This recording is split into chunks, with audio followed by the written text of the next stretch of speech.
Mateus capítulo 11. Enquanto você encontra o texto, deixa te dizer algumas coisas. Essas próximas 24 horas serão as 24 horas mais importantes em relação a tudo aquilo que você ouviu hoje. É provado que as próximas 24 horas, seu coração queima. Os testemunhos, aquilo que você ouviu, que mexeu com você, fez você tremer. Nessas próximas 24 horas, isso está muito aceso ainda. Então, se você tem um tempo para você tomar uma decisão radical em relação àquilo que você ouviu, essas próximas 24 horas são as 24 horas mais favoráveis para isso. Eu vivi isso na pele quando um dia Deus colocou no meu coração para eu ministrar uma oferta na vida de alguém, no valor de R$500. Você sabe que para dar oferta, nosso coração ele é sempre tenso. R$500, Deus me falou a pessoa, e eu coloquei no meu coração, verdade, R$500. Ao invés de eu dar aqueles R$500 imediatamente, passou um dia, 2 dias, no segundo dia eu pensei, gente, R$500, sabe uma coisa? 400 está bom. 400 está bom. Só que eu não dei os 400. Passou-se mais uns 2 dias, falei, gente, 400? Não. R$300, ele não sabe de nada. Gente, R$300 assim, ó, já vai ser bênção demais. Mas eu não dei os R$300. Esperei mais um dia. No segundo dia, falei, não, gente, sabe uma coisa? Ó, R$250 está bom demais. Aí eu falei, gente, se eu não entregar R$200, eu não vou dar nada. Pela minha vergonha, eu dei os R$250, mas me arrependi depois. E falei, Deus, eu preciso tomar as decisões rápidas quando o Senhor traz um comando para mim. Não espere uma outra semana, não espere um outro mês, não espere um outro ceádiblo para você tomar decisões que você precisa tomar hoje em relação à sua vida mais missional. Nessa manhã, diante de tudo aquilo que nós ouvimos, eu nem ousaria tentar acrescentar algo a respeito disso, né? Mas eu quero, na verdade, trazer uma reflexão com mais perguntas. Assim. Na verdade, então, será uma reflexão de perguntas. Eu vou te fazer várias perguntas nessa manhã. E essa pregação depende dessa sua resposta. Você que vai decidir essa pregação. Que resposta você dará a essas perguntas no final dessa reflexão. Eu venho, na verdade, como pastor, atendendo as pessoas que atendo, tanto nos corredores, como nos lugares em que nós vamos, pessoas que nos procuram, pessoas de perto, pessoas de longe. Eu venho fazer um apelo pastoral nessa manhã, abrindo muito mais o meu coração do que necessariamente trazer algo surpreendente aos seus ouvidos. Mateus capítulo 11, pode colocar meu material.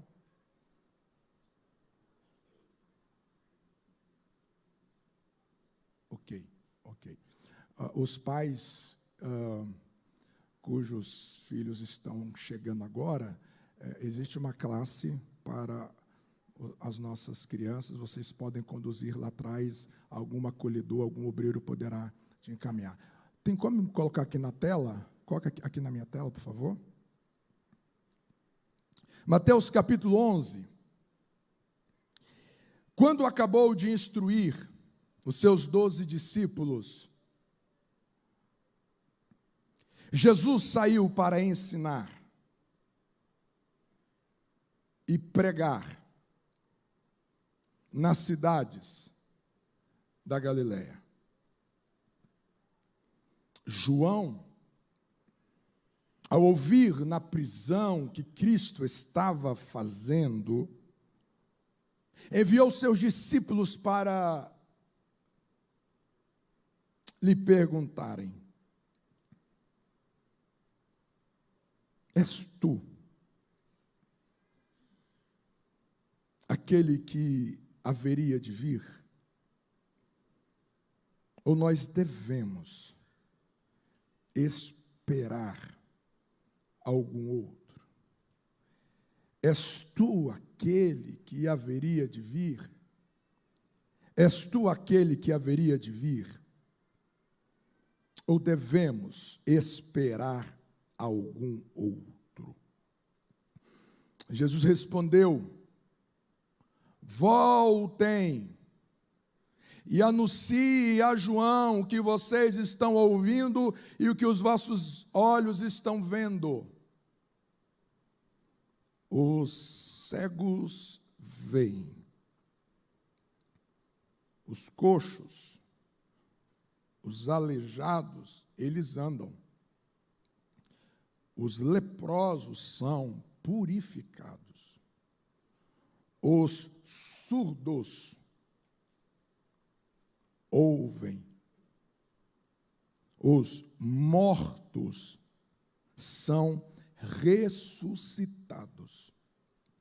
E as boas novas são pregadas aos pobres. Você pode dizer amém? Senhor Jesus, traga cativo o nosso coração, o nosso entendimento, os nossos pensamentos a essa palavra. Deus, clamamos pelo poder do teu sangue sobre essa atmosfera para tornar todo pensamento cativo a essa palavra em nome de Jesus. Você pode dizer amém mais uma vez? É possível a igreja se tornar um lugar mais perigoso que o mundo? É possível este ambiente,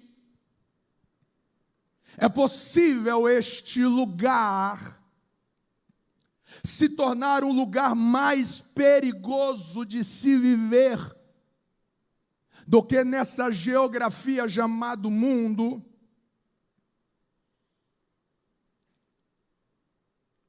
Eu quero trazer dois textos que me afirma que isto é possível. Dois textos que me educam a refletir que este lugar pode se tornar muito perigoso, essa geografia, este templo, este ponto de encontro pode se tornar mais hostil do que o lugar do lado de fora dele.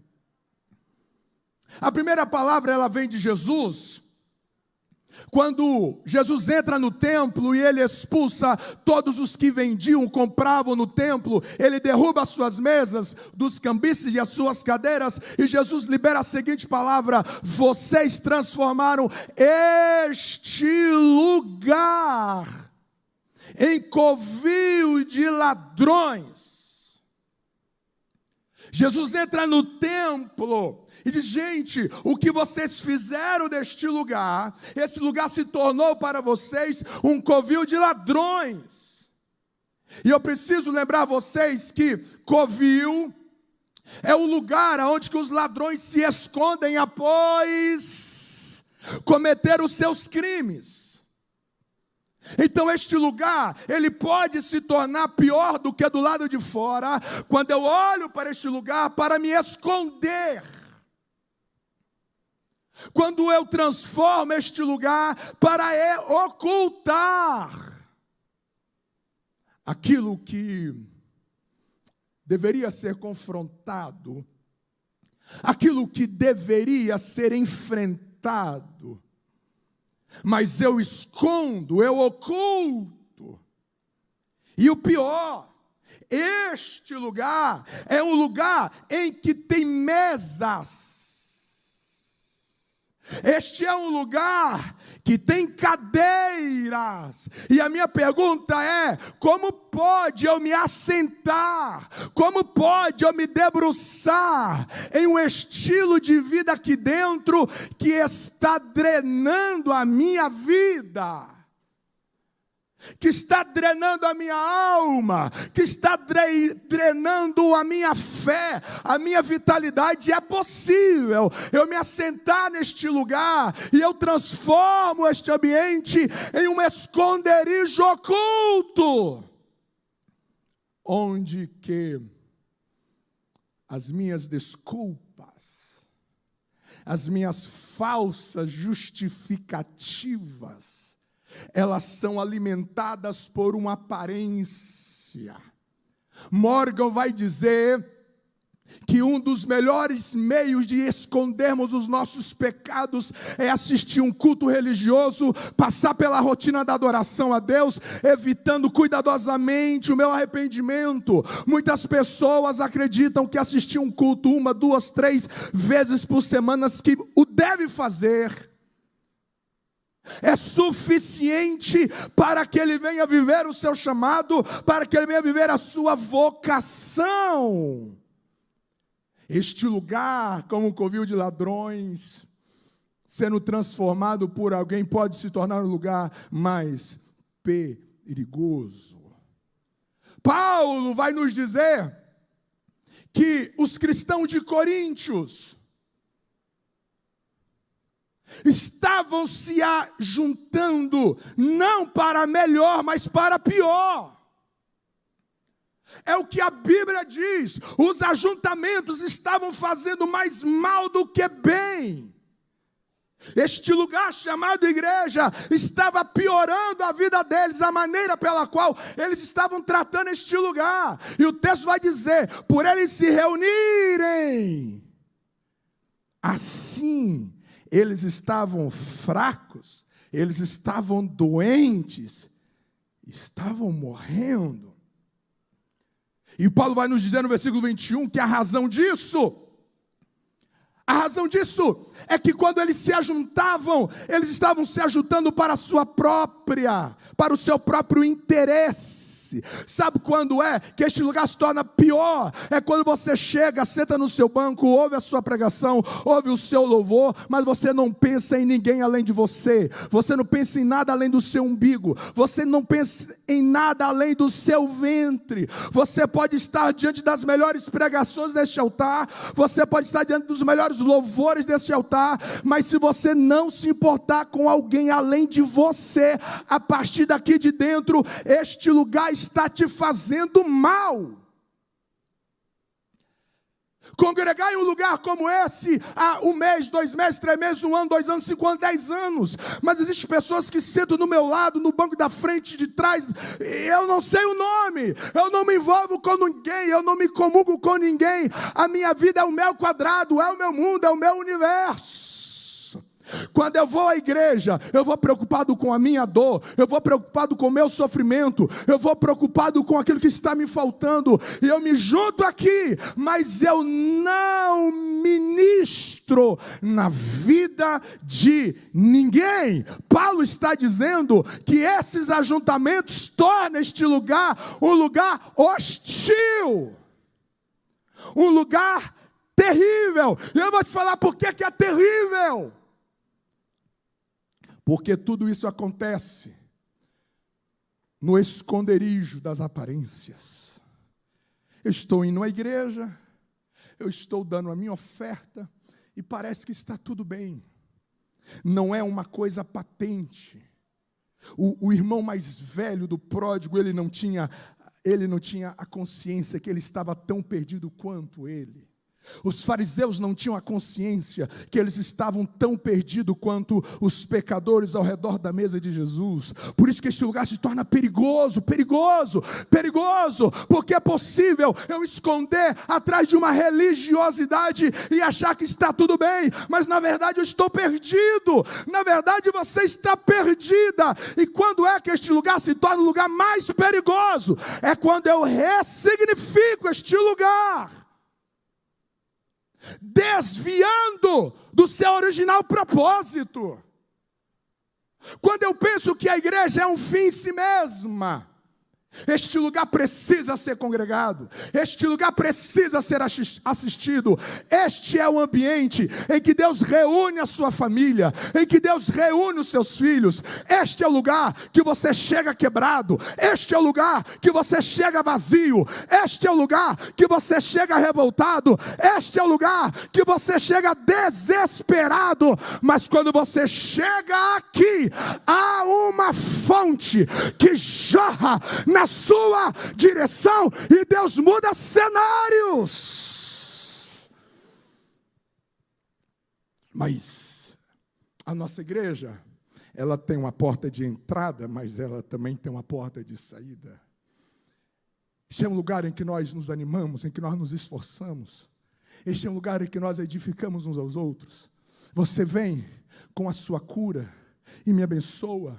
Eu venho com as minhas superações e te abençoo. Este é um lugar terapêutico. Este é um lugar aonde que Deus escolhe para refrigerar. Este é um lugar em que nós confessamos uns aos outros. Este é um lugar em que nós animamos uns aos outros. Este é um lugar aonde que a família se reúne ao redor da mesa para nos abastecer para o nosso propósito. Além deste lugar, não se engane. Você também tem um chamado do lado de dentro dessas paredes.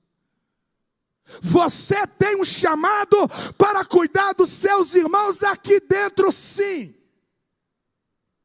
Você tem uma responsabilidade em olhar para o lado de dentro da igreja e viver uma vida missional, sim.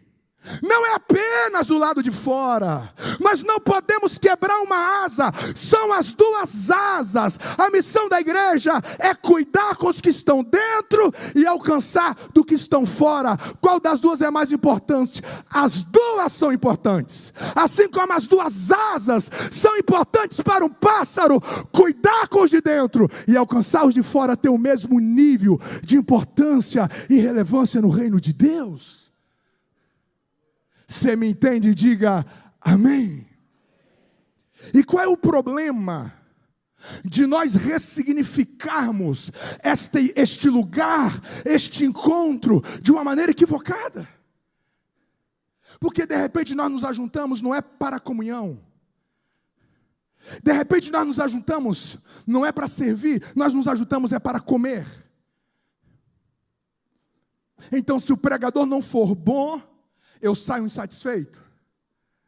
Então, se o louvor não for bom, eu saio criticando. Mas calma. Diga comigo, o mais importante nesse lugar é o encontro.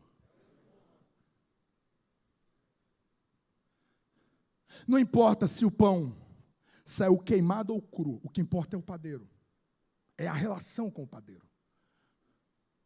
Não importa se naquele dia o sermão não foi o mais inspirado. Eu encontrei a minha família, eu abracei a minha família. Eu revi os meus irmãos. E nessa comunhão, Deus ordena a bênção e a vida para sempre. A mesa, o redor da mesa é mais importante do que estar sobre a mesa quando estamos em família.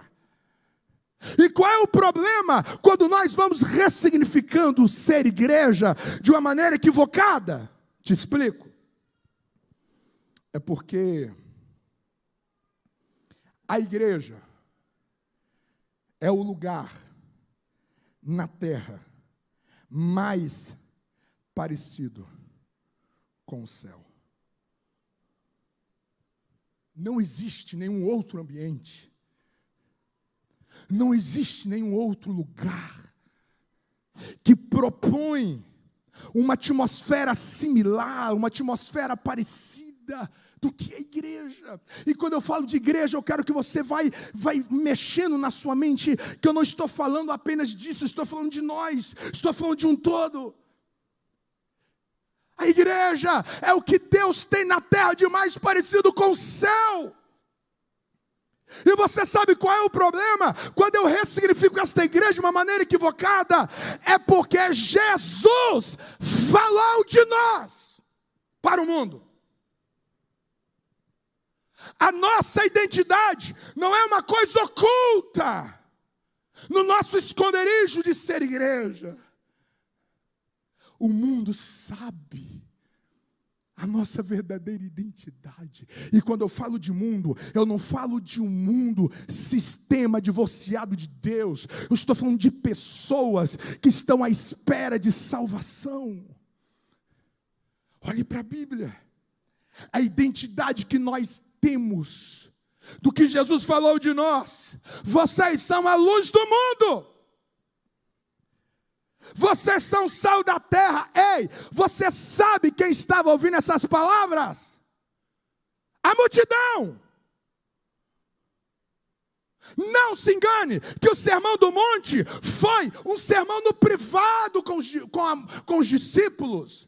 Não se engane que o sermão do monte foi um sermão particular para os 12. Não, está escrito, veja lá. A multidão ouviu o sermão do monte, quando Jesus dizia assim: olha, vocês são luz do mundo. Uau, multidão, luz, eles são luzes. A multidão, eles são sal. Jesus contou quem nós somos. A multidão ouviu. A multidão ouviu que nós seríamos uma casa que não ia cair com qualquer vento, que não seria uma casa que iria se desconstruir com qualquer tempestade. Eles ouviram que a igreja seria uma casa fortificada sobre uma rocha. A multidão ouviu, como que nós deveríamos tratar os nossos inimigos. A multidão ouviu o inesquecível sermão do semeador, a parábola do semeador, Mateus capítulo 13, leia lá. A multidão ouviu que ser igreja é ser fértil, ser igreja é ser boa terra. Jesus disse isso. Então preste atenção, não existe crente ruim. Você pode dizer isso para quem está do seu lado? Diga assim, ó, não existe crente ruim. Diga assim, ou você é crente, ou você é ruim. Porque ser crente é ser boa terra.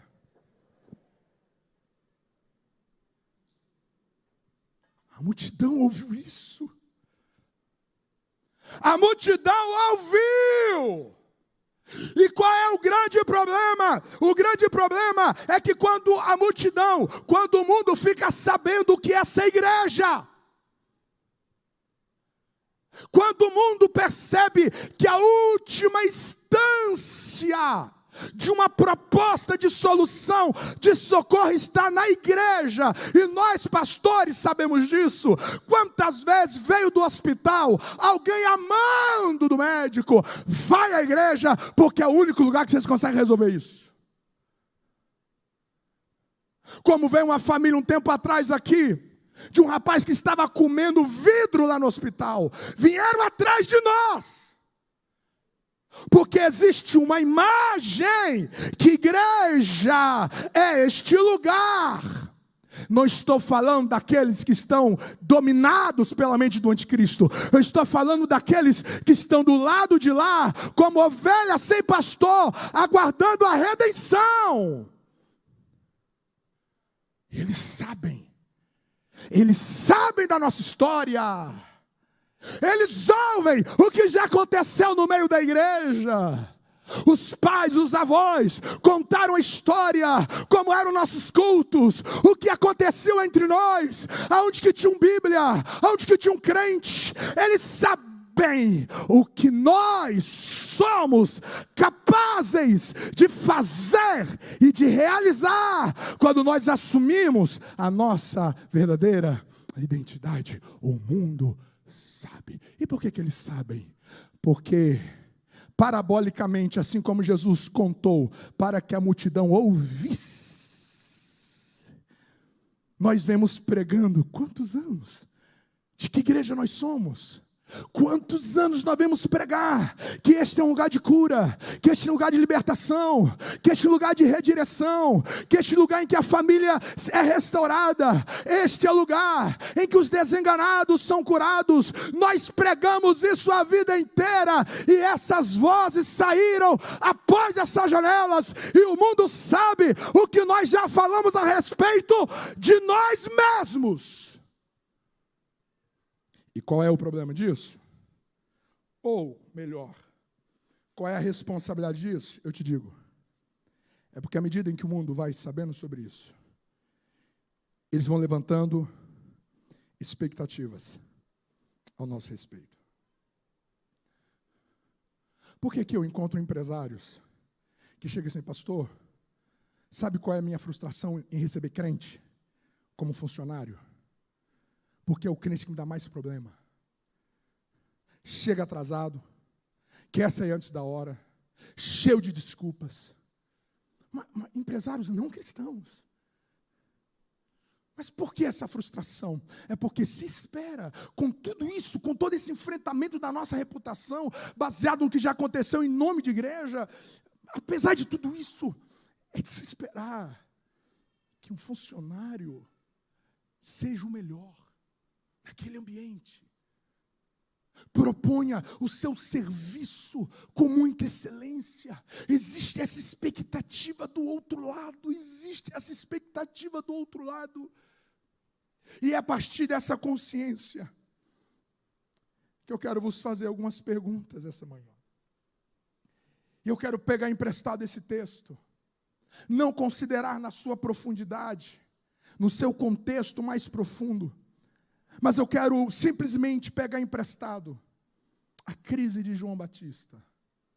Quando ele olha para Jesus e diz, chega para os seus discípulos, vai lá e pergunta a Jesus se ele é o Cristo que eu falei, que eu ouvi, ou eu preciso esperar por um outro Messias.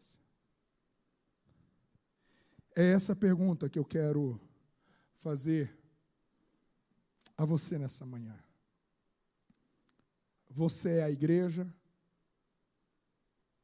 que alguém está esperando, que o mundo está esperando, ou a igreja, ou o mundo tem de esperar uma outra igreja nascer? Você é esta igreja? Você vai esperar alguém, outra geração vir? Ou o mundo vai ter de esperar uma outra geração emergir? Nós somos essa igreja que já ouviu falar. Nós somos essa igreja que Cristo diz que nós somos. Ou eles estão nos perguntando, vamos ter de esperar uma outra igreja? Vamos ter de esperar um outro ceádimo? Vamos ter de esperar um outro tema diferente? Vamos ter de esperar quanto tempo? Quantas outras pessoas que nós vamos ter de esperar? Ouça as nossas crianças perguntando para nós. Ouça as crianças dizendo, são vocês a igreja que vai tratar os nossos cultos infantis como uma semeadura profética para as nações. São vocês a igreja que vai fazer fila de professores e de professoras para entrar na escala, para profetizar sobre nós? Ou nós teremos de esperar uma outra igreja, para esperar homens se levantarem, para entrar nos nossos cultos com Bíblia na mão e nos ensinar o Evangelho, nos ensinar uma figura masculina à luz do Evangelho? Vocês são esta igreja? Ou nós teremos de esperar uma outra igreja? As crianças gritam, Nós teremos de esperar uma outra igreja que não nos ignora nos corredores, que não vê a hora dela sair, de nós sairmos do meio da igreja para não fazer mais barulhos. Quanto tempo nós vamos ter de ficar esperando o pastor fazer apelos enormes? Homens, se desperta, vem cuidar das crianças. As crianças precisam de homens. As crianças precisam de homens cheios de Deus para ensinar a elas. Há quanto tempo que essas crianças vão ter que ficar ouvindo esses apelos? Poucas mulheres se dispondo para cuidar delas o ano inteiro. Dá uma olhada na escola dominical, uma igreja com tanta membresia, que é tanta sede, quantas congregações, mas pouquíssimas professoras estão dispostas a ofertar o seu domingo para abençoar a vida dessas crianças, para semear a vida dessas crianças, não encarando elas apenas como os pequeninos e pequeninas, mas enxergando nelas que há uma semente profética, que elas vão crescer e vão revolucionar este tempo, esta geração, no poder do Espírito Santo. É nós, ou eles vão ter de esperar uma outra igreja vir? Quanto tempo que nós vamos esperar mais? Que quando nós fazemos apelo, que nós precisamos de homens e mulheres para ministrar nossas crianças, essa igreja vai se fazer de surdo? Isso não é comigo. Elas estão perguntando para nós: é vocês ou a gente vai ter de esperar mais? É vocês ou nós teremos de esperar uma outra igreja que nos toca profeticamente? Ontem eu saí daqui com muita, mas com muita esperança. Porque assim, gente, é uma visão minha. Eu tenho muita dificuldade de olhar para o futuro da igreja com pessimismo. Eu tenho dificuldade com isso. Eu tenho dificuldade. Eu vejo que Jesus diz assim: eu edificarei a minha igreja. A igreja de Atos dos Apóstolos é a infância da igreja. Não é o nível máximo da igreja. Em nome de Jesus, entenda isso. A igreja de Atos dos Apóstolos não é o último estágio, não é o último nível que a igreja pode chegar. Atos dos Apóstolos é a infância da igreja. Eu tenho dificuldade de olhar para o futuro e achar que este futuro não será melhor do que o que nós estamos vivendo. Se nós não cumprirmos os nossos papéis, uma outra igreja vai se levantar. Simples assim. E quando eu estava nesse corredor ontem, e veio lá umas 5 crianças, o filho do Abner, e tantas outras ali, e eu parei eles, cerquei eles. E quando eu baixei na altura deles, a Laure, a filha do pastor Gessé, pegou o dedinho assim, e diz assim: o senhor sabia que eu sou uma missionária?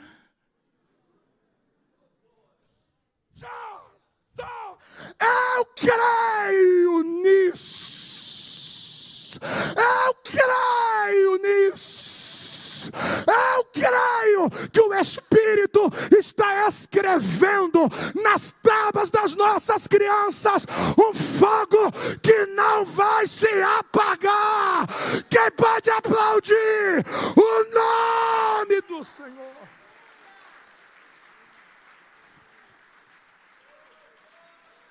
Alambu Hansiva Colemandio Comude de Nanso.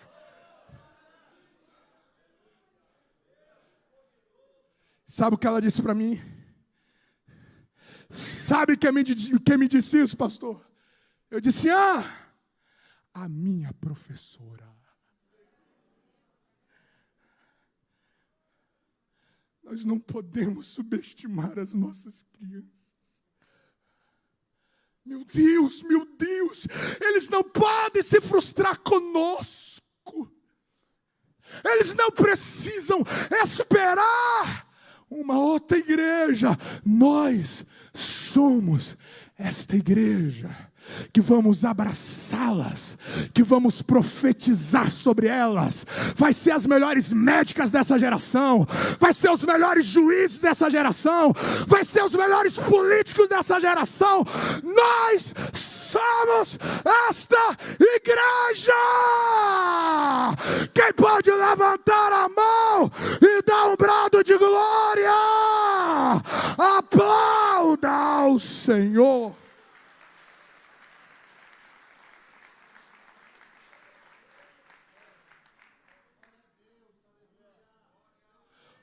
Ouça o grito dos filhos. Ouça os filhos gritando: pais, são vocês ou nós temos de esperar outros? Pais, são vocês que vão fazer o nosso coração queimar por Deus? Hein, Pai? É o Senhor que vai ser o meu primeiro pastor, Pai. É o Senhor, Pai, que vai me colocar no colo e liberar as palavras do coração de Deus sobre a minha identidade sexual, sobre as minhas emoções, sobre a minha visão de mundo. É você, Pai, ou eu vou ter de esperar outro? Eu vou ter de esperar uma outra geração vir e eu assistir de longe. É isso que é ser um pai, é isso que é ser uma mãe. É vocês. Eu preciso esperar outros. Você sabe de quem? Que foi a primeira profecia que João Batista ouviu? Foi do seu pai. Pai, mãe, são vocês mesmos. São vocês que vão nos ajudar, que vão nos ensinar o que é adorar o Senhor com vibração. É vocês, Pai, que vai nos ensinar a adorar a Jesus com brilho nos olhos, com coração pujante. São vocês que vão nos ensinar o que é ser família, do que é adorar a Deus. São vocês, pais, ou a gente vai ter de esperar por alguém outro. Ouça o grito dos filhos, que desesperadamente estão dizendo: pai, mãe, são vocês que vão colocar na mesa não apenas comida, não apenas roupa, não apenas calçado caro, não apenas escolas excelentes. São vocês, pais, que vai colocar na mesa não apenas dinheiro, mas, Pai, vocês vão colocar na mesa como é andar com Deus, como é encontrar Deus no secreto. É vocês que vão nos ensinar como que a gente toca os céus, como que a gente vive o sobrenatural. São vocês, ou a gente precisa esperar por algum outro. Ouça o grito dos pais. O seu grito dos pais. São vocês, filhos. São vocês que vão honrar o pai e a mãe incondicionalmente. É vocês, filhos, que irão perdoar as fraquezas de papai e de mamãe. Vocês vão perdoar, vocês vão abraçar, vocês vão amar, vocês vão beijar, vocês vão dizer: eu te amo, apesar das imperfeições, apesar das fraquezas. São vocês, filhos, que quando pensar em pai e mãe, não vão pensar como uma fonte de sacar, mas como uma árvore que precisa ser cuidada, honrada e valorizada. É vocês, filhos, que não vão ficar dias, semanas, meses sem falar com papai, sem falar com mamãe. É vocês, filhos, que vão honrar os seus pais para que tenham muita vida sobre a terra. São vocês. Ou a gente precisa esperar outros filhos para a gente ver, nem que seja a distância. Isso sim é você. São vocês, ou vocês terão de esperar por outros. Ouça o grito dos esposos. É você, esposa. É você mesmo. Eu vou ter de esperar uma outra geração nascer e eu ver à distância o que é ser uma esposa. Há quanto tempo que eu preciso esperar para uma versão original vir de dentro dessa esposa? É você, esposa, que não vai se render à manipulação ao marido, que não vai usar o sexo como uma moeda de troca. É você, esposa, que não vai dar a última palavra no seu casamento. É você, esposa, que o honrará. É você, esposa, que não será peso, será combustível. É você, esposa. Ou quanto tempo que esse marido vai ter de esperar essa mulher nascer dentro de você, edificando a casa, secreto, humildade, virtude, bondade, misericórdia,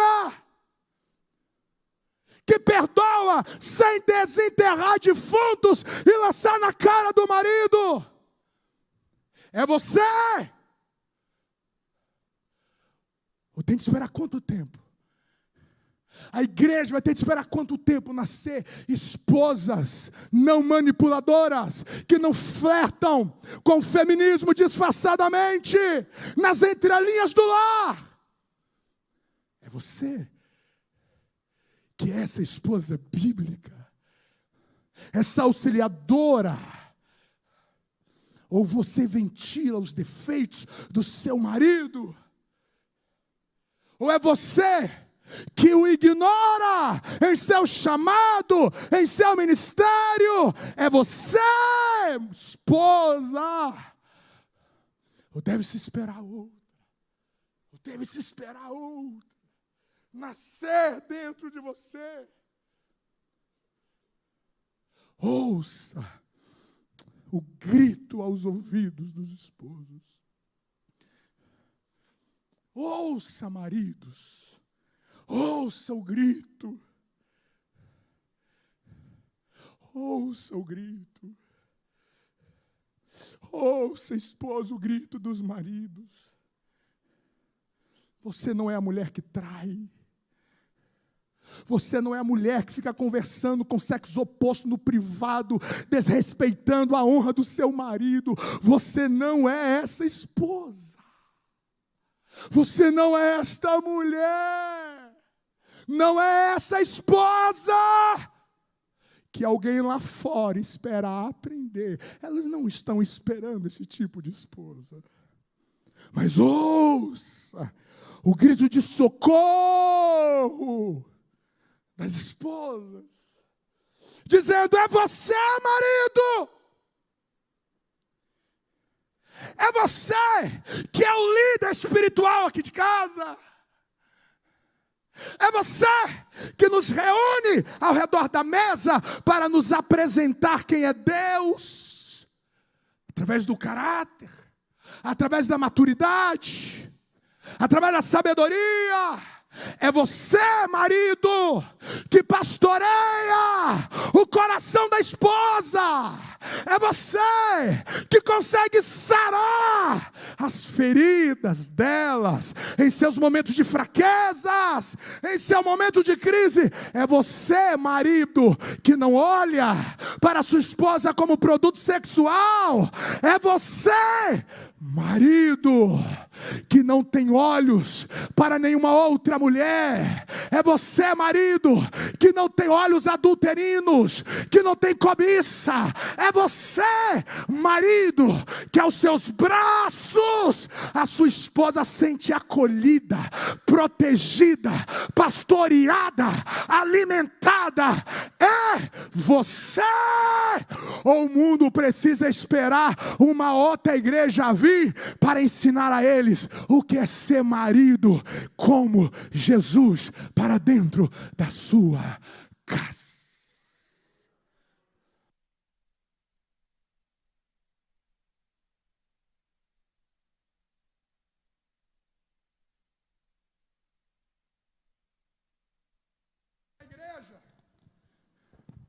É você que está 1000 anos na igreja, e ainda hoje, quando se fala de oferta, se fala de dízimo, o seu coração trava. Sério mesmo? Sério mesmo? Que todas as vezes que você vai negociar com alguém, você sempre é aquele que quer tirar proveito de tudo. A avareza, a mesquinhez faz parte do seu caráter. É você. Ou a geração precisa esperar outro homem nascer, entrar no ventre da mãe e nascer de novo, não apenas na carne, mas do Espírito. É você. É você que assumirá toda a responsabilidade dessa casa. Protegerá os seus filhos. Ensinarão eles a amar as nações. Esse ano Deus colocou algo no meu coração. Deus colocou dentro de mim um desejo de orar por todas as nações da terra. Todas as nações. Fui ao mercado, fui na Lan House e imprimi todas as bandeiras do Oriente Médio. E uma por uma, eu dedico uma semana para orar por esse país. Vou demorar 3 anos e quase 8 meses para orar por todos os países reconhecidos pela ONU. E eu comecei pelo Iêmen, inseri ali o Paquistão, embora que não seja ali no Oriente Médio. Fui para a Arábia Saudita, Omã. Peguei um país, coloquei na mão do Alejandro. Alejandro, qual o país que você quer orar? Ah, pai, eu vou orar pela China. Eu vou orar pela China. Alessa, que país? Você vai lá, pai, não sei. E a Eileen disse assim, olha, a igreja tem um projeto lá na Tailândia, das Meninas dos Olhos de Deus, falou, não, eu quero esse. E nós estamos orando já há algumas semanas. Eu coloco na parede, assim, do lado da minha cama. Todas as vezes em que eu vou dormir, eu olho para aquelas bandeiras, eu comunico algo de Deus para aqueles países. Mas o que eu quero dizer a você é que teve um dia que eu fui a despedir as crianças. Quando eu entrei no quarto da Alessa, eu vi ela abraçado com a bandeira da Tailândia, assim. Ah, como aquilo alegrou meu coração. Eu preciso, de alguma maneira, inculcar as nações nos meus filhos. Eu não posso desperdiçar isso. Nenhum projeto que vocês ouvirem neste altar terá efeito se isso não for lá de casa. Precisa passar na mesa da família. Isso precisa fazer parte dos nossos diálogos ao redor da mesa. Isso precisa fazer parte dos nossos ajuntamentos diários. E quando eu vi a Alessa abraçando aquela bandeira e balbuciando, eu disse: ó Deus, leve ela lá. Dê a ela um futuro, que ela consiga abençoar aquela nação. E quando ela colocar o pé lá, ela venha gritar bem alto. Quando eu tinha 9 anos, foi me apresentada a Tailândia. E desde lá eu tenho orado por essa nação. Homem, é você. Ou você tem de esperar, ou a sua filha tem de esperar outro. É você mesmo que é o primeiro a se dobrar nessa casa. É você mesmo. É você, o homem que congrega mais nessa casa. É você mesmo. Ou tem de se esperar outro. Ou tem de se esperar outro. É você. É você que olha para o trabalho, que olha para o dinheiro, que olha para a vida. Como líder segundo Deus, é você. Ouça o grito dos pastores, olhando para a igreja e perguntando: é você esta igreja? É você esta igreja que não troca culto por qualquer coisa?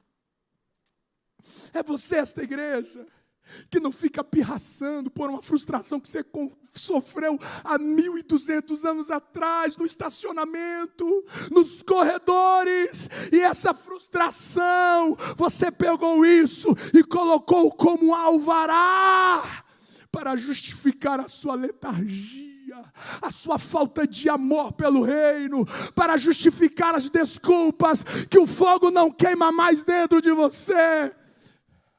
Os pastores perguntam: você é a igreja que vibra na adoração,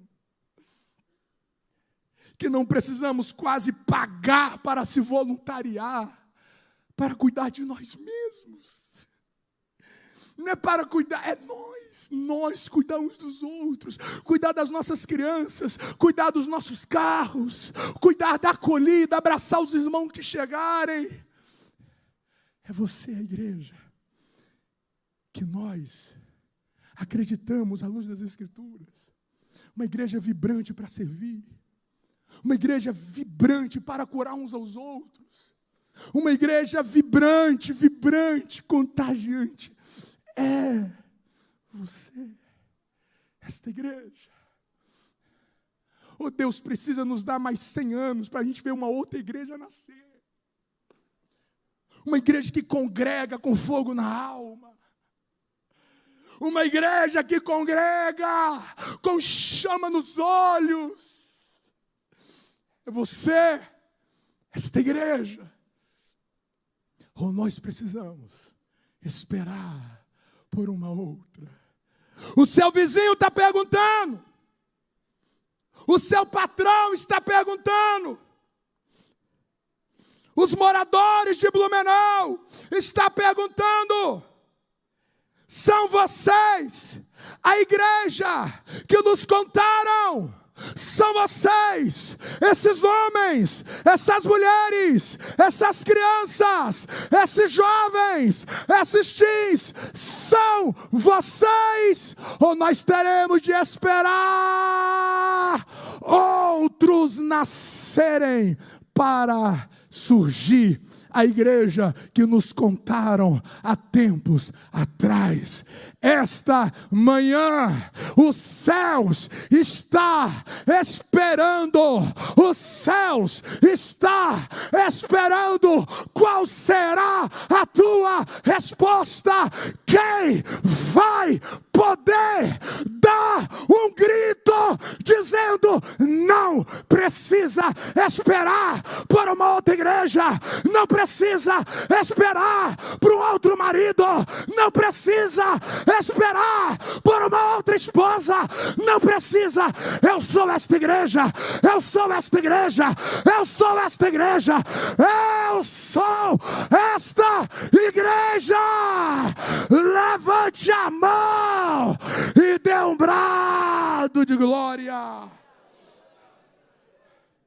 Diga para quem está ao seu lado: eu sou esta igreja.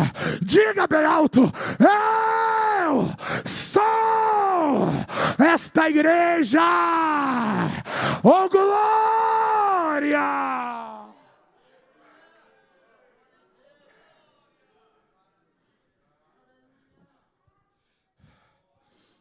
Sair longe, rei vivo, bore de não colose. Fer lançário do comum de Nácia.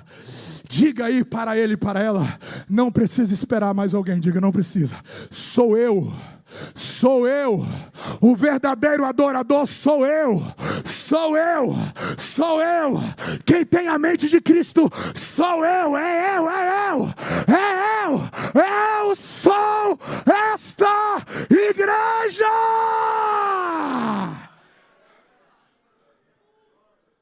Eu que amo o avivamento, eu que amo o arrebatamento, é eu que tem uma chama que queima, tem um fogo que me inflama, tem um fogo que cresce, tem um fogo que cresce. Eu sou esta igreja. Você pode fazer sinal, você pode fazer sinal que você é esta igreja. Diga ao inferno: eu sou esta igreja. Diga: eu sou esta igreja. Diga ao mundo espiritual: eu sou esta igreja. Eu sou esta igreja.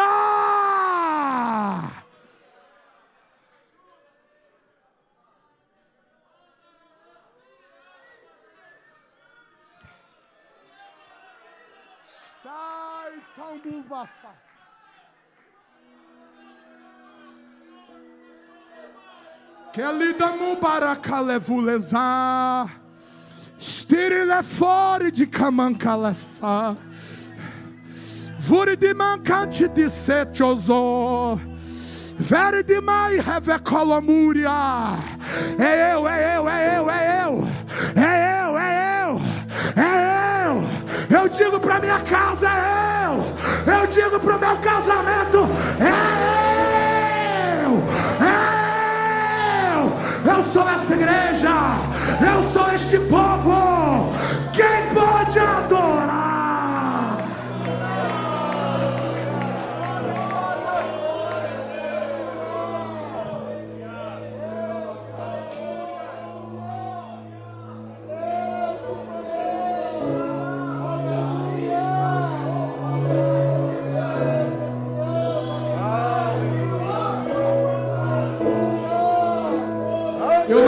Essa geração espera por outro John Wesley.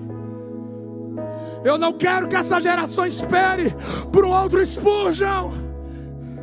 Eu não quero que esta geração espere por nenhum outro homem. Eu sou o homem dessa geração. Eu sou instrumento de Deus para esta geração. Eu vou levar a minha geração no poder do Espírito para um outro nível. Eu quero queimar. Eu quero queimar. Eu quero queimar.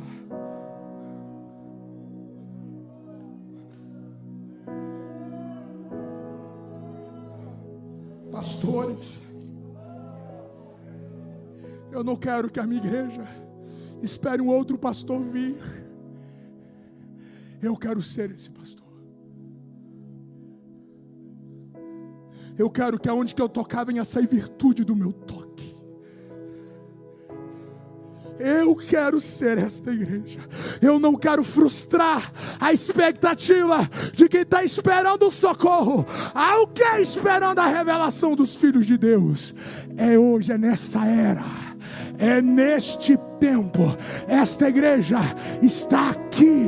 Esta igreja está aqui. Esta igreja está aqui.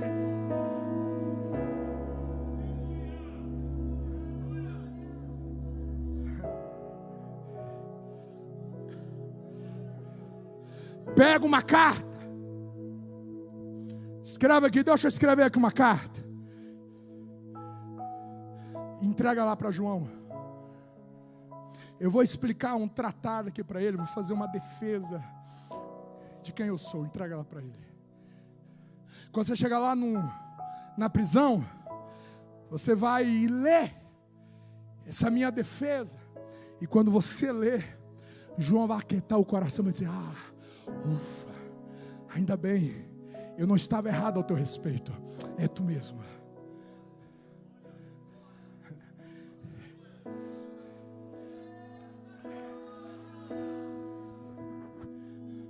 Eu não estou aqui apenas dizer, eu sou esta igreja, eu sou. Eu não estou aqui para pregar aos ouvidos e dizer, eu sou esta igreja. Não. Pregar aos ouvidos faz parte do querigma. Pregar aos ouvidos faz parte da nossa missão. Nem sempre alguém olhará para você e entenderá que tu é crente. Apenas pelo olhar, nem sempre. Nem sempre.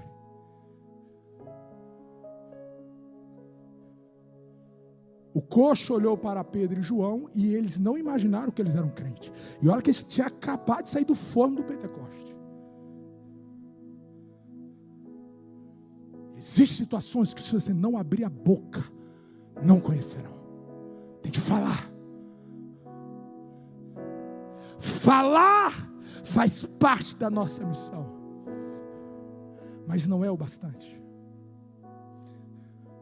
Espera aí, espera. Aí Jesus chama um cego. Jesus cura os olhos daquele cego. Diga, João, que eu estou sarando os cegos agora. Diga, João, eu sou Cristo, porque eu estou sarando esses cegos aqui. Eu sou esta igreja, porque quem estiver perto de mim será liberto da cegueira. Aqueles que estiver perto de mim não permanecerão perdidos, não permanecerão sem referências. Quem estiver perto de mim, os olhos serão abertos, a cegueira vai cair, a cegueira vai cair e vão voltar a ver.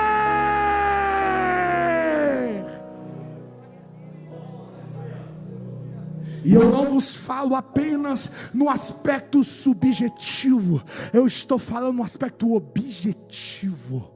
Nós devemos materializar o Evangelho também através de milagres. Milagres. Eu sou a igreja. Porque o meu papel não é cegar pessoas. Eu não tiro a visão. Eu curo a visão. Eu dou um novo olhar. Eu ensino como ser um marido. Eu ensino como ser uma esposa. Eu ensino como ser um discípulo de Jesus. Eu vou tocar em você. Mas calma. Não são apenas os cegos. Tem paralíticos também. Diga a João que aqueles que não se movem, aqueles que não se deslocam, e não é porque não querem, é porque estão ataviados, estão manietados, estão atrofiados, melhor dizendo. Mas quando eu chegar, eu sou a igreja. que aqueles que não funcionam, há uma autoridade em mim. Essas pessoas voltarão a funcionar. Este homem voltará a funcionar. Essa casa voltará a funcionar. A paralisia vai sair. E ele vai correr. Ele vai saltar. Ele vai viver. Oh, glória! Eu sou esta igreja que tem autoridade para curar paralisias. Eu vou tocar, eu vou liberar uma palavra em nome de Jesus. Levanta e anda, levanta e anda. Eu sou esta igreja. Diga, João, que os leprosos,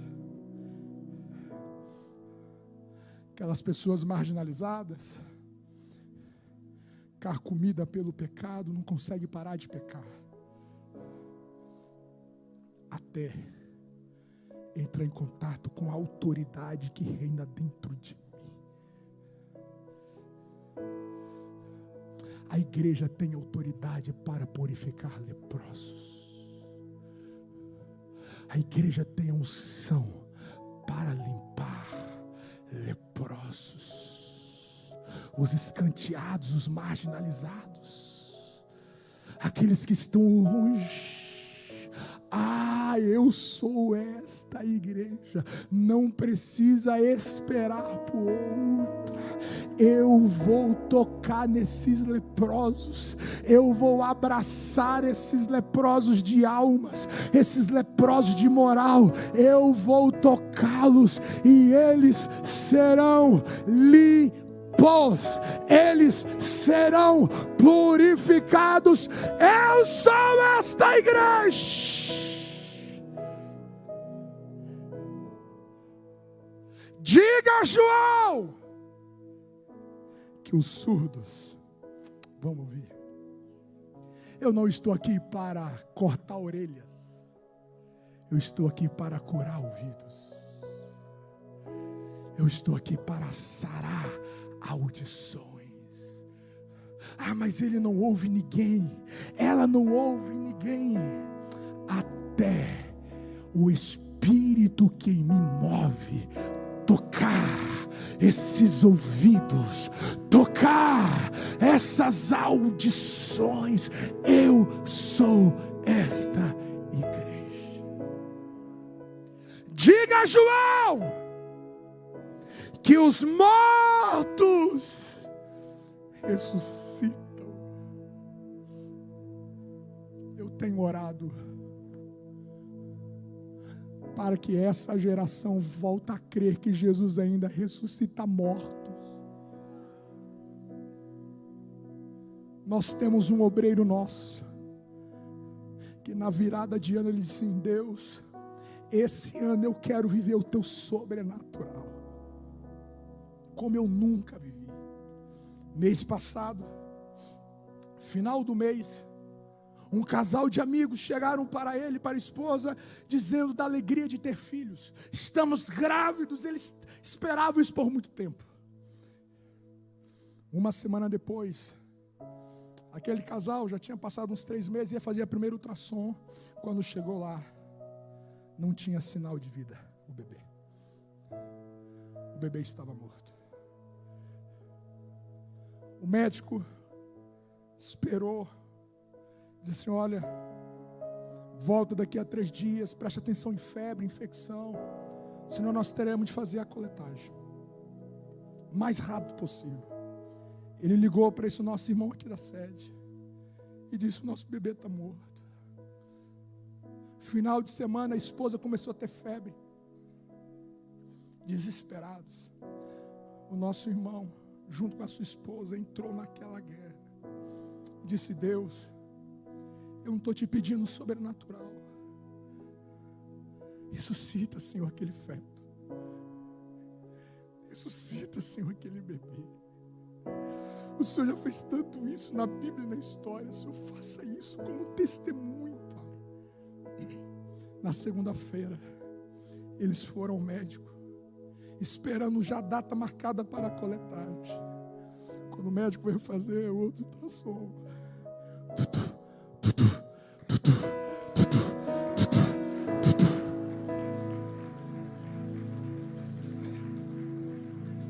não precisa esperar por uma outra igreja. Nós somos esta igreja. Nós somos esta igreja.